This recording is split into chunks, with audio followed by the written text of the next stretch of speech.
discussion of the Rambam's Hakdama. I just want to begin with a short thought about Tu B'Shvat that's Nogeya after Tu B'Shvat. We mentioned last time that the halachic significance of Tu B'Shvat as being a Rosh Hashanah for trees is that if the tree budded before Tu B'Shvat, it's assigned to the old year for Maisris, and if it buds after Tu B'Shvat, it is assigned for the new year. Meaning to say, if a tree budded in Tufshin, Shemitah is a little different. Shemitah is Tishrei to Tishrei, but in a regular year, if it budded in the second year of Meiser, but before Tu B'Shvat, it belongs to the first year in terms of Meiser Rishon, Meiser Sheni. So Rosh Hashanah Li'Lanais.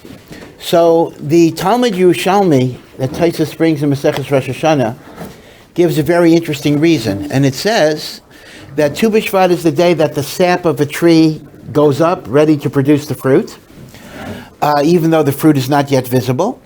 But any tree that budded before Tu B'Shvat, the sap was nourished by last year's rain, and therefore it belongs to last year because the sap was nourished by the rain of last year. Masha'in Kain, if it buds after Tu B'Shvat, the sap was nourished by the rains of the current year. Right? That's the lashon of the Yerushalmi, that if it's nechanat before Tu B'Shvat, it's niskadel al the geshem sha'avar, and if it buds after Tu B'Shvat, the sap got nourished by the rains of this year. So the Chidushei Arim says, we know that a person is compared to a tree.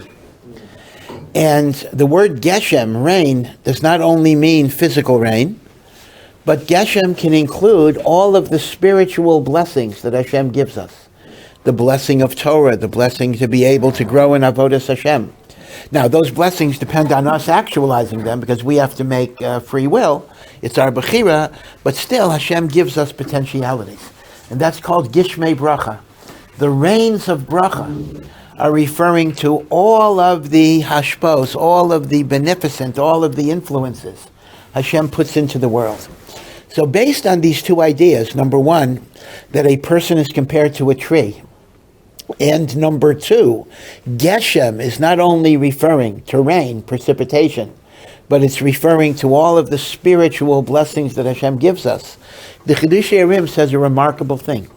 Chidushei Arim says, all of the brachos that we receive before Tu B'Shvat, Tufshin Pei Beis, are really from the Rosh Hashanah of Tufshin Pei Aleph. We're living off last year's rain. Any brachos we get from Tu B'Shvat onwards, we're living on this year's rain. Which means Hashem decreed on Rosh Hashanah of Tufshin Pei Beis all of our potential for Tufshin Pei Beis. And that includes our potential in Ruchnius and Avodas Hashem, in Torah and in mitzvahs. But we don't draw on that potential until Tu B'Shvat. And we're living, until Tu B'Shvat, we were living on last year's potential. Now, that doesn't mean after Tu B'Shvat is going to be better. Maybe Tufshin Pei Beis, Hashem decreed, would be worse. Meheza Tam She'iyah. But it's going to be different. Ad Kedei Kach, that the Chidushei Arim says that a person who is spiritually sensitive will feel a difference in their Avodas Hashem after Tu B'Shvat than what was before Tu B'Shvat. Hopefully for the better. Perhaps, not always for the better. And he even explains like this. There's a machlekes in the Mishnah. If the Rosh Hashanah for trees is Tu B'Shvat, that's what Beis Hillel says, or is it the first of Shvat, Rosh Chodesh, what Beis Shammai says. Machlekes, Rosh Hashanah Li'Lanais, Rosh Chodesh Shvat, or Chamisha Asar B'Shvat, and of course, as is always the case, Machlokes Beis Shammai and Beis Hillel, we paskin like Beis Hillel. But the Chidushei Arim wants to be masber like this. This is a very, very sharp, ingenious force. The Gemara tells us that although Beis Hillel was numerically greater than Beit Shammai, Beis Shammai had sharper minds. They were mechadedit tvei. They actually had a certain mental acuity. Memela, the Chidushei Arim says, they were more sensitive to things. So if Tu B'Shvat is the concept of renewal, his chadshus, it already begins to open up a little bit 2 weeks earlier on Rosh Chodesh Shvat. So Beis Shammai, that was a deeper thinker, was able to feel the renewal a little bit earlier than Beis Hillel, Mechada Ditzvei, and that's why they were Koveya, the Rosh Hashanah Li'ilanois is Rosh Chodesh Shvat. Mashen Kain, we are not so subtle, so we need more of an open revelation of the new Shefa.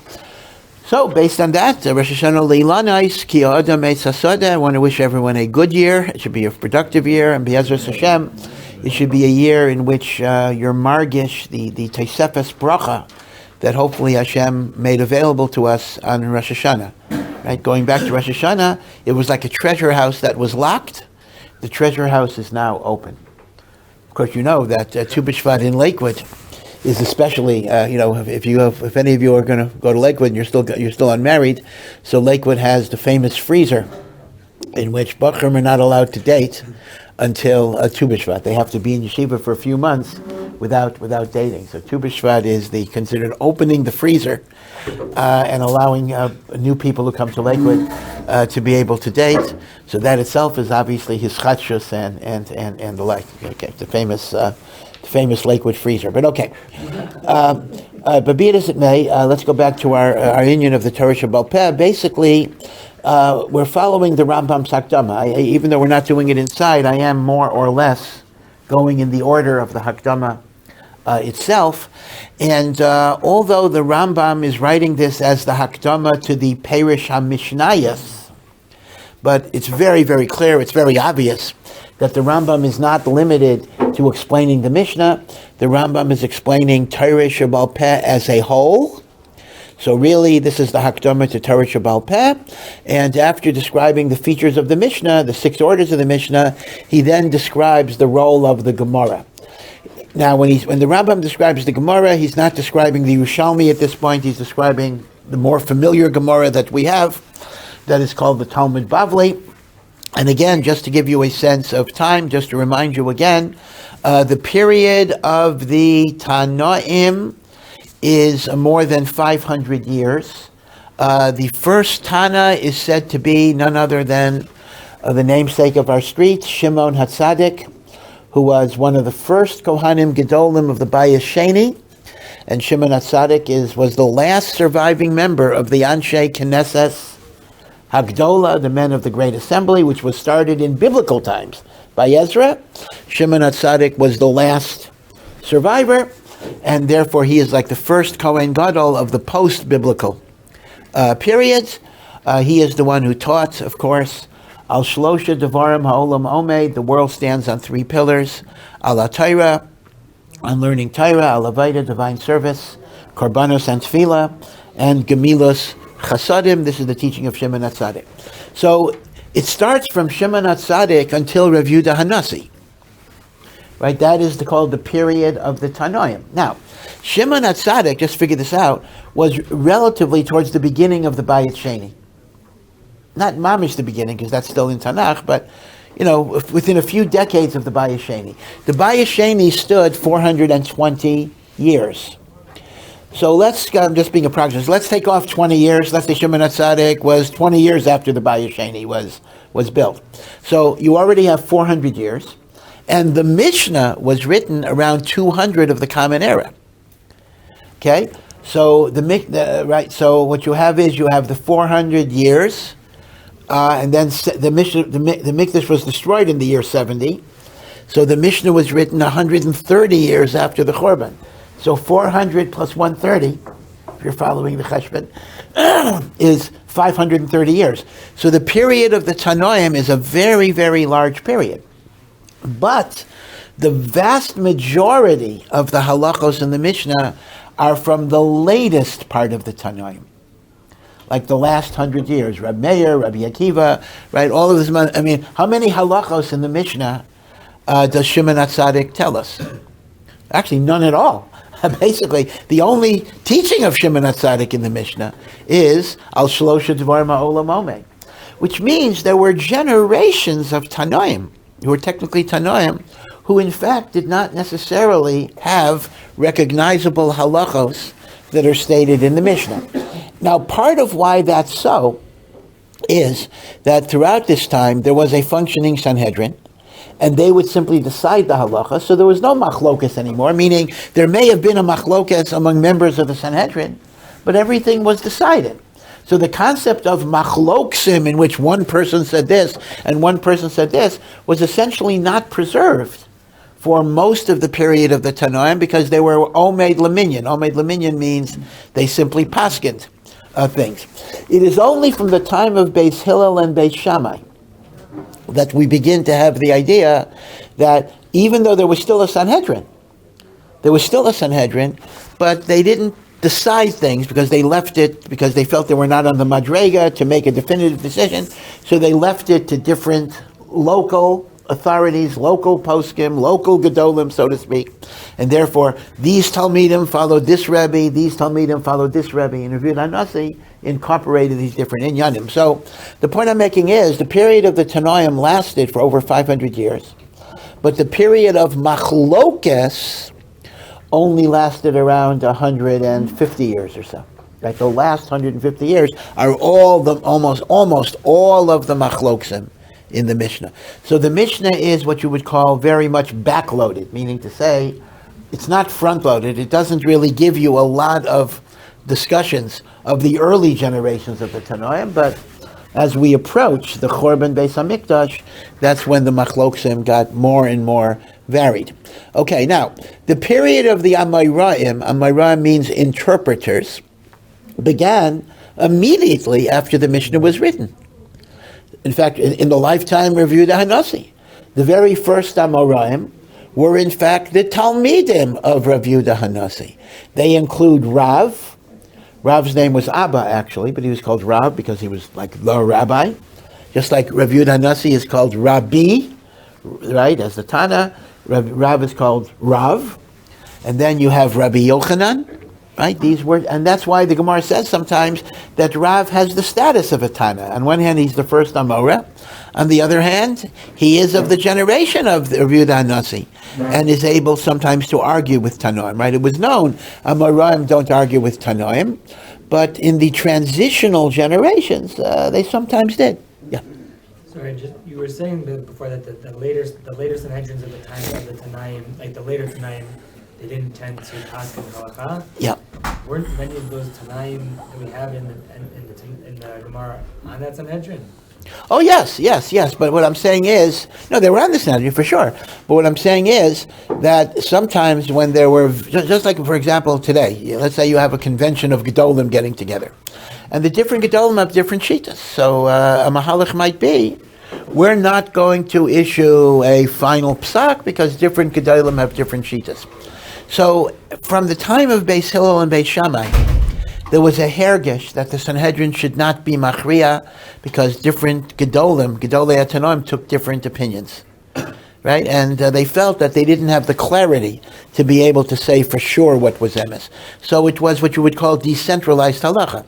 So the Talmidim of Beis Shammai followed Beis Shammai.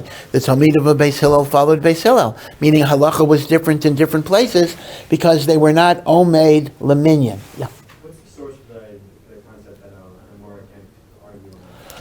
Well, the source is almost every daf in Shas. Now the question is, Rav Chaim Soloveitchik says that there's no halacha like that.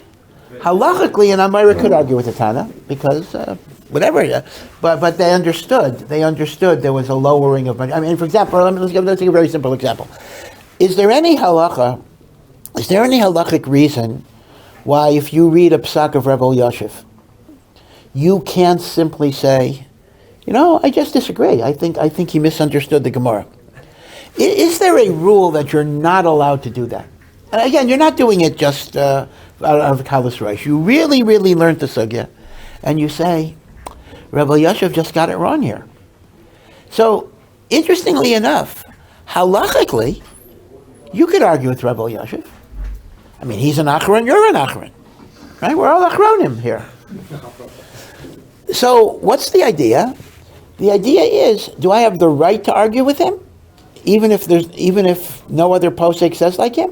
Even if every other posek says like him, could I argue with him? The answer is I could argue with him, but the problem would be, what is the probability that I'm right? I mean, what if I say, Lahavdil, Albert Einstein did not understand the special theory of relativity. He just didn't get it. And I really have to explain to Einstein what relativity means. Do I have the right to say that? Yeah, I have the right to say that. What are the chances that I got it right and Einstein misunderstood? I would say very small. So the reason why I can't argue with Rabbi Yashiv, you can't argue with Rabbi Yashiv, is not because there's a halacha you can't argue with the gadol. There actually is no such halacha. It's not a Sanhedrin. And their reading of halacha is not mechayev me. But what are the chances that I got it right? Meaning to say, it's not that it's forbidden to argue with Rabbi Yashiv. It's stupid to argue with Rabbi Yashiv. Now, maybe it's forbidden to be stupid. That's also true, it said. So, Rav Chaim says that the rule of an Amoraim not arguing with the Tana is not a halacha. It is a sensible rule of probability. The Amoraim understood that when the Mishnah was written, there was a yerida of the Doros to such an extent that we don't have the madrega and the understanding. So it's not, do you see the difference? It's not that an Amoraim can't argue with the Tana, but rather an Amoraim understood that to argue with the Tana would be like any of us arguing with Rebbe Yashiv. Do I have the right to do it? Yeah, I have the right to do it. But it would be a stupid, foolish thing to do it, because what are the probabilities that I'm doing the Ratzon Hashem? Now, by the way, maybe this is a controversial thing to say. It's not impossible. Only God is perfect. It's not impossible that you're right and Rebbe Yashiv is wrong. That is possible. But you don't make life decisions on a 1 in a million chance. Yeah, there's a 1 in a million chance he made a mistake. And you didn't. Okay, but what is the sensible way of leading your life? Do you lead your life with the probability of 999,999? Or do you say, well, maybe the 1 in a million chance is right, so I'll go with the 1 in a million? That would be a very foolish bet. So I understand that, this kind of removes the rules that we have. In fact, this is the meaning of a rule. I remember hearing this rule as a child, and I'm sure you've heard this rule. They make it like a rule, like it's written down somewhere. They say, Achronim cannot argue with Rishonim except for the Vilna Gaon. Well, who made up that rule? There's a rule, like the Vilna Gaon got a special ruling from somebody. Who gave him the ruling? Did he get it from a Rishon? Probably not. There were no Rishonim alive. Right? So what is this idea that no Acharon can argue with the Rishon except we gave the Vilna Gaon permission to argue with the Rishon? It works the same way. Rav Chaim says the well-known idea that an Acharon cannot argue with the Rishon is even less of an obligation than an Amoraim not arguing with the Tana. And that's totally a rule of probability. There's no halacha. Again, the Rishonim, there was no basin at the time. There's no halacha that says, I can't look at the Ramban and say he got something wrong. But I would be an idiot for doing so. Memela, it's theoretically possible that an Acharon might be so great that he could come to the conclusion that he felt a Rishon made a mistake.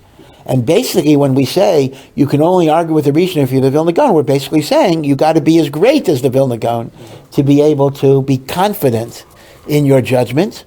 We don't have the madrega to do so. Okay, so this is a very interesting point, that a lot of the rules, who can argue with whom, are really probability assessments. They are not prohibited. They are not laws or rules that you can't. These are probabilities that it would be foolish, it would be stupid, it would be infinitesimally low probability that you got it right, so it would be irresponsible. So you can almost call it's an irresponsible thing for an Amoraim to argue with the Tana, for an Acharon to argue with the Rishon, for me to argue with the Gadol. Now, it's not usher, but it's irresponsible, it's foolish, and the probabilities are overwhelming that I'm not doing the Ratzon Hashem. Even though there is a chance maybe that I am.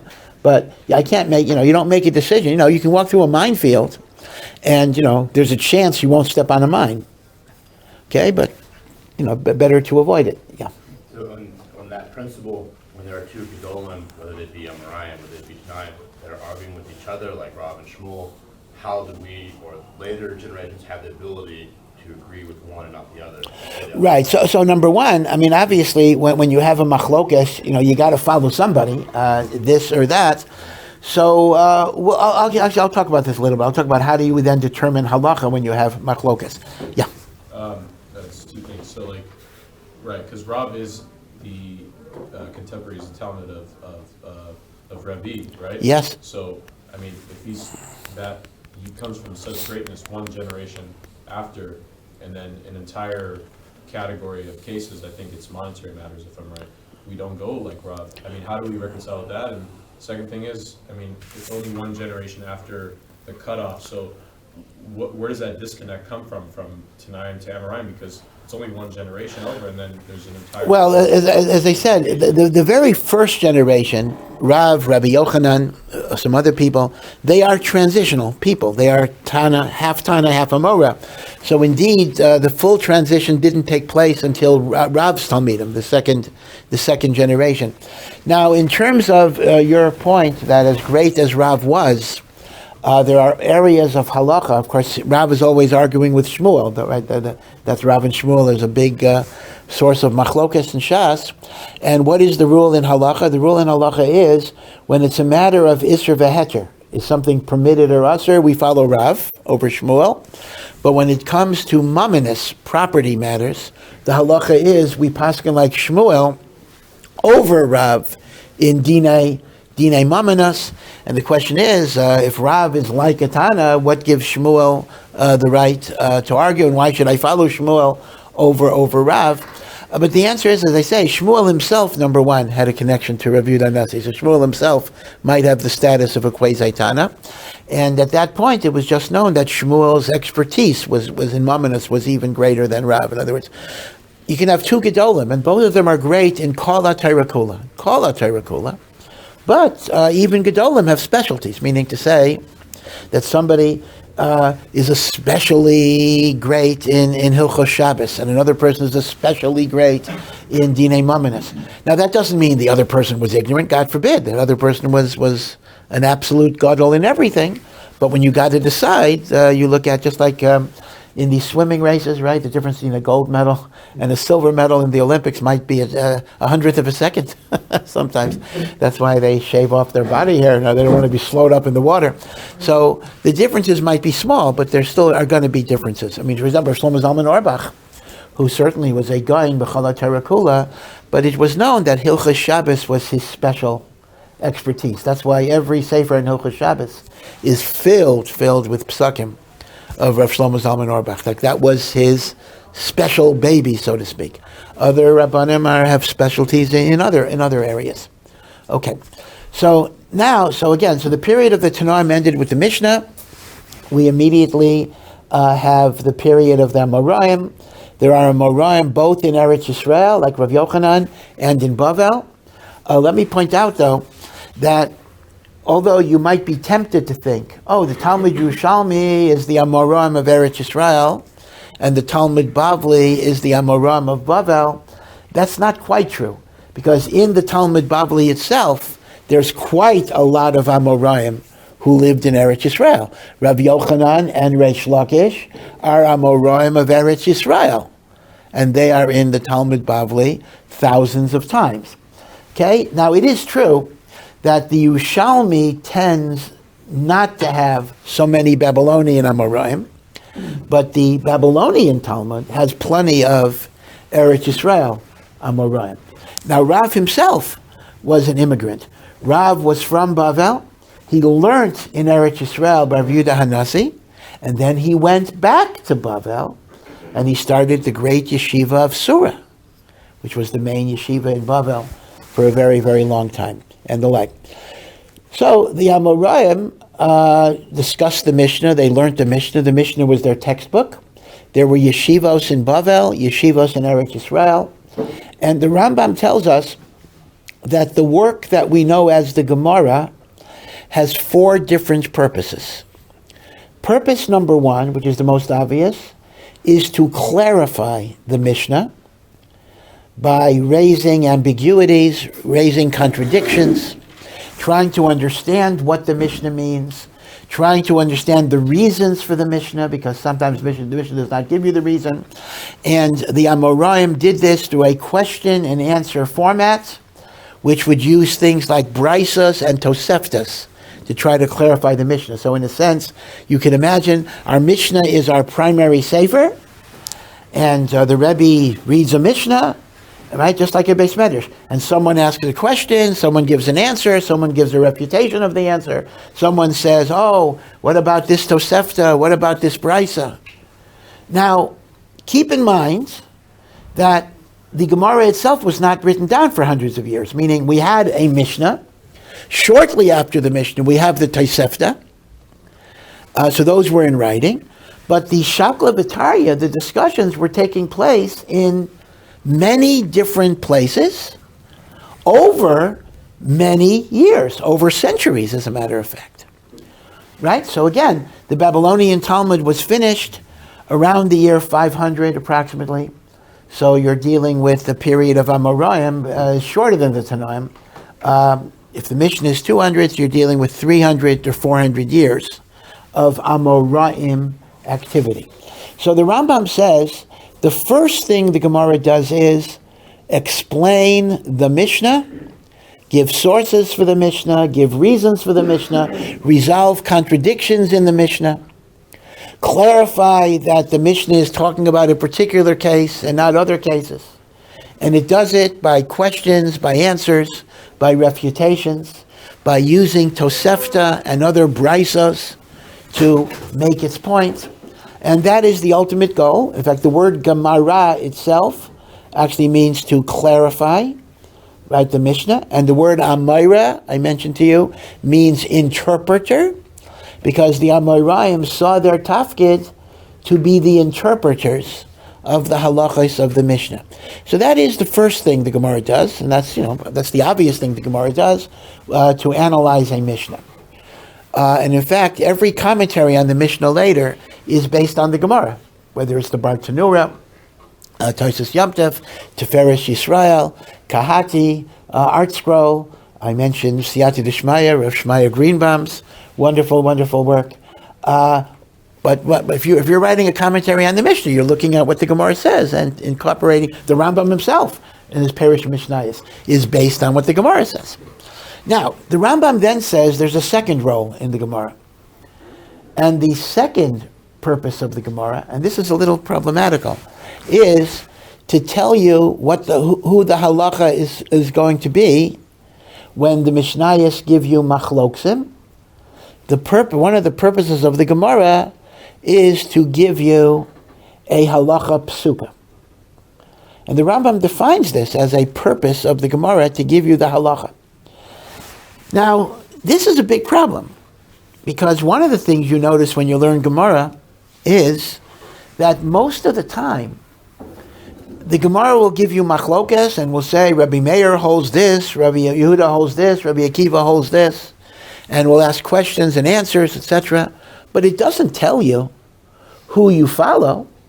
You look up the Rambam, you look up the Shulchan Aruch, but the Gemara itself almost, you could say irreverently, almost doesn't care who the halacha is like. I think I mentioned you before my little story about the guy in the Svarim store I once saw who was buying an art scroll Maseches Eruvin. Eruvin is a very hard Masechta. It's 2 volumes of art scroll. So the Mocher Svarim asked the person, he didn't look like he was that learned, and he asked the person, this is a very hard Gemara, why are you buying it? So he said, well, we don't have an Erev in my community, so I wanted to build an Erev in my backyard, and I figured I would take Maseches Eruvin and learn how to build an Erev in my backyard. Now, this may be a subtle joke. I'm not sure if everybody gets it, but it's pretty funny, actually, because if I wanted to know how to build an Erev, looking in the Gemara would almost be the last book I would look at. I mean, I open up the Gemara, I immediately see 5 opinions of the Tannaim, interpreted by 5 different Amoraim, and then you have a machlokas, Rashi tells us the Rambam and the Ramban and the Rashba as to how to interpret each of those 5 views. What on earth am I supposed to do? It doesn't tell me at all. I have like a million different opinions, and I don't know what to do. I'm not going to look at the Gemara to tell me what the halacha is. So I look at, the other stuff ArtScroll does, although ArtScroll doesn't have a how-to book on Eruvin, but there are, practical how-to books, how to build an Eruv or whatever it would be. So at first glance, the Rambam statement is a little schwer, is it not? Because the Rambam says the second purpose of the Gemara is to tell me the halacha when there's machlokas. That's a big problem. The Gemara doesn't seem to do that much. So there is something, and this will go back to your question about Rav and Shmuel, how do you paskin? So the truth of the matter is, there are actually 3 ways that the Gemara does give you instruction as to who you paskin like in machlokas. The first way is the least common, but it's there sometimes.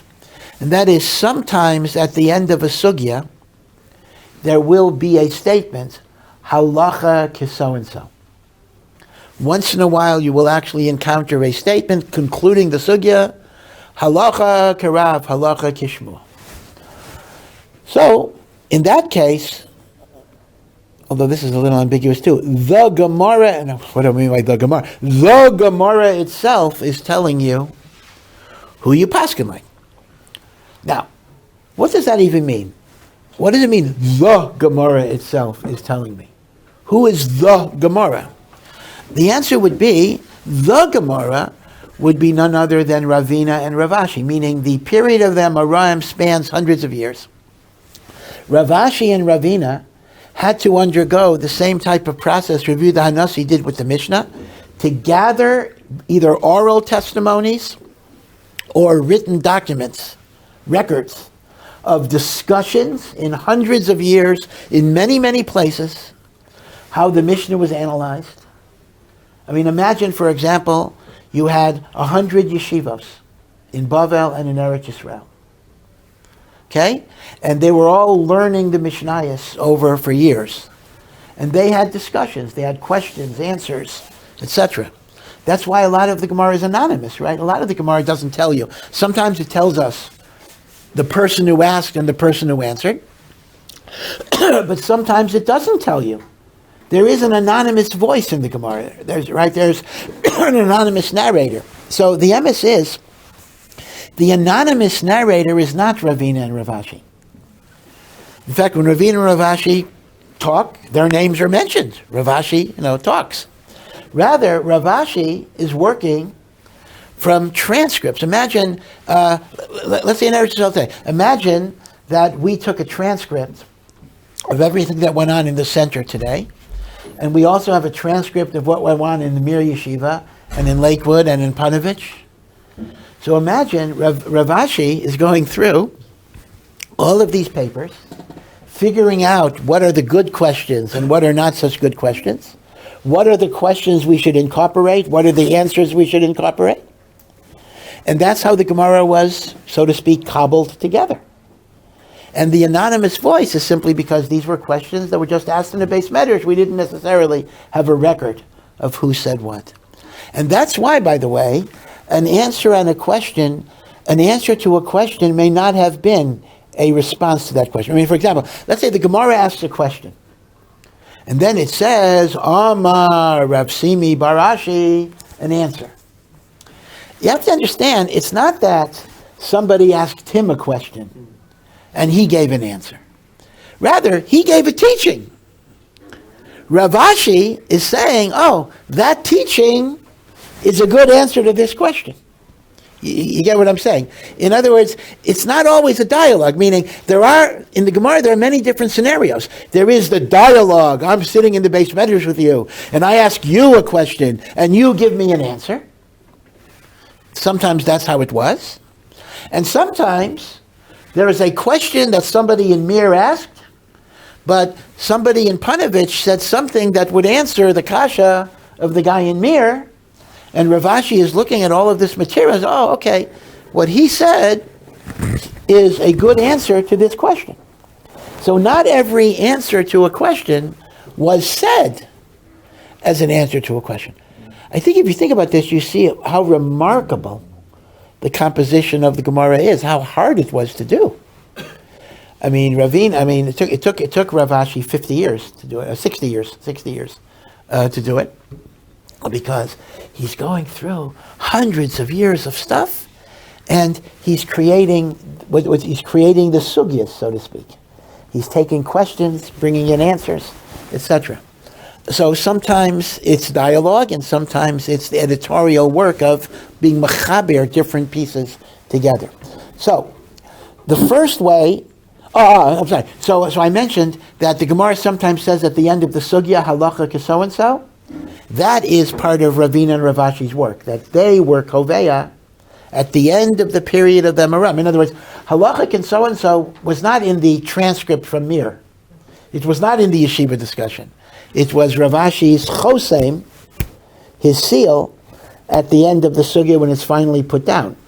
Now, you may then ask me the question, well, who gave Rav Ashi the right to make that decision? I mean, isn't that just Rav Ashi's own opinion?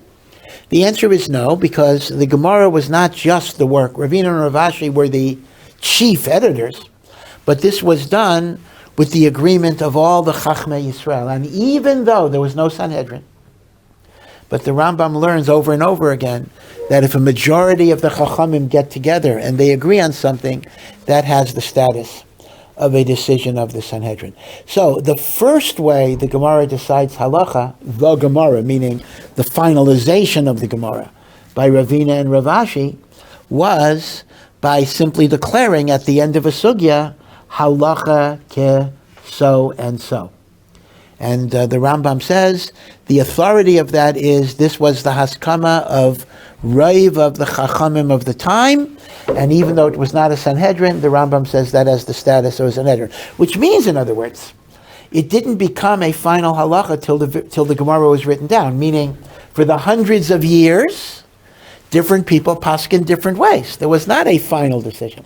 So that's the first way the Gemara determines halacha, by simply telling you halacha. Now, that is not the most common way, because as you know, as you learn Gemara, most sugyas, the Gemara does not tell you the halacha is like somebody.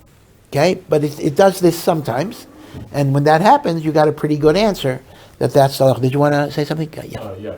I was just wondering, I learned recently that the Rambam's sefer on halacha wasn't accepted for some time, partially at least due to lack of sources listed. How was that finally reconciled and accepted among the majority?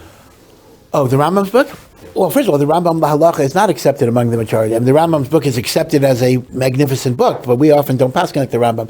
But the reason it got accepted, though, is because commentaries like the Kesef Mishnah and the Magid Mishnah give the sources for the Rambam. So essentially, the Meforshim on the Rambam supplied the thing that the Rambam didn't give us. So now, if the Rambam says something and you want to know what the source is, so look at the Kesef Mishnah or the Magid Mishnah. Now, even they did not identify everything. So Rav Chaim Kanevsky, Mamish of the present generation, he wrote a sefer, Kiras Melech, in which he supplies the remaining sources for the Rambam that the earlier Meforshim were not able to identify. So today, I would say it's not 100% still, but 99.99% of the Rambam sources can be very clearly identified. Not 100%. And by the way, the Rambam himself, I think we talked about this, the Rambam himself expressed regret that he didn't supply sources, because sometimes he couldn't remember where we got it from. There's a whole story where somebody asked him, you say this halacha, where's it from? So the Rambam says, it must be Masechah Shabbos. No, it's not there, and it's not there. And the Rambam had difficulty finding it. Finally, it was a Tosefta in Tyrus or something. It was a real obscure, out-of-the-way source that the Rambam knew, but he had momentarily forgotten. Even the Chazon Ish said that sometimes he couldn't understand the Chazon Ish. He would reread what he wrote about a complicated sugya, and the Chazon Ish said he had trouble. So if we don't understand the Chazon Ish, we shouldn't feel too bad, because sometimes the Chazon Ish didn't understand the Chazon Ish, whatever. But as I say, the issue of sources, I think, has been largely resolved. Okay, so the first way, once again, is halacha ke so-and-so, but that is the least common way. The second way, the Amoraim were machriya halacha, and when I say Amoraim, I actually mean Ravina and Ravashi, was by creating what are called kololim in psak halacha. That throughout the Gemara are interspersed rules. In other words, even if they don't say on a specific sugya, halacha ke so-and-so, the Amoraim, and this is the Amoraim created rules to decide halacha. So one example I mentioned earlier, halacha is like Rav on Isser v'Heter, halacha is like Shmuel in laws of Mammon. Now, who made that rule?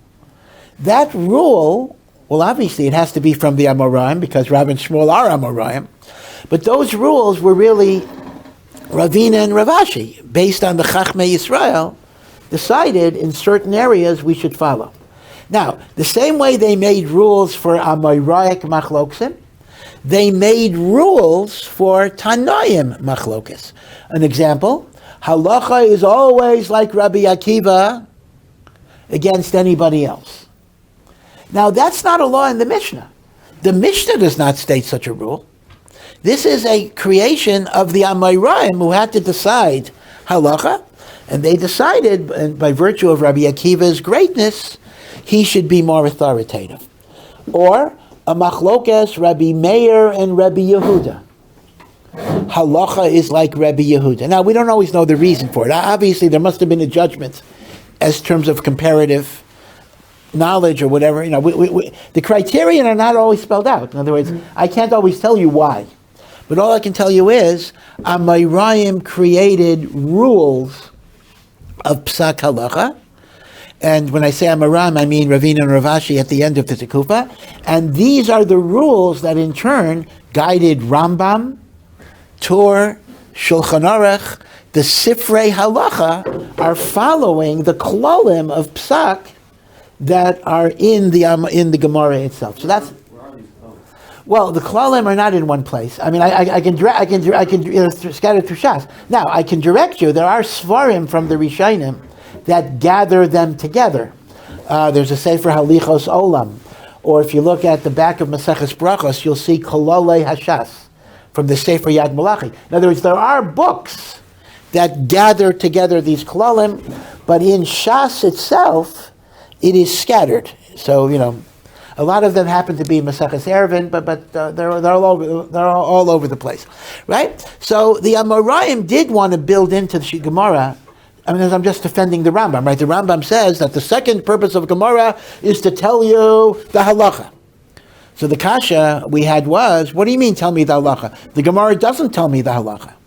So 3 ways it does. The third way I'll talk about tomorrow. First way is by occasionally telling you halacha ke. And the second way is by the creation of what we will call kololei hapsak. And that's why you'll notice when you look at the Rif or you look at a Rishon that's paskening halacha, the Rishon will say at the end of a sugya, let's say the Rashba, the Ramban, a typical analysis would be it's a machlokas between, but based on the klal that Rav Meir of Rav Yehuda, like Rav Yehuda, we paskin like Rav Yehuda, etc. In other words, this is a lashon that's shogor in the Rishonim, and all they're doing is they're machriya, the halacha, based on the klolim that are in Shas.